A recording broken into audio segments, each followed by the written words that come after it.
balik pa diri sa kalibutan.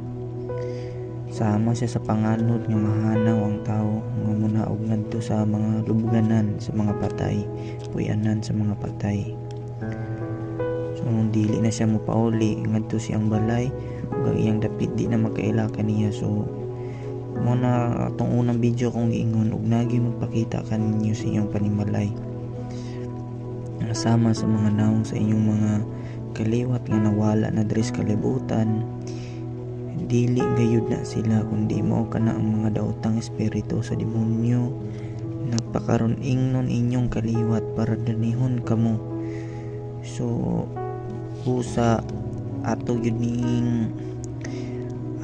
pamalundungan ug ayon ning nakasulat sa Bible kay mao gyud kani ang kamutuoran nga dili yun tam patutuan ang magpakita kanato maskin pag naong na si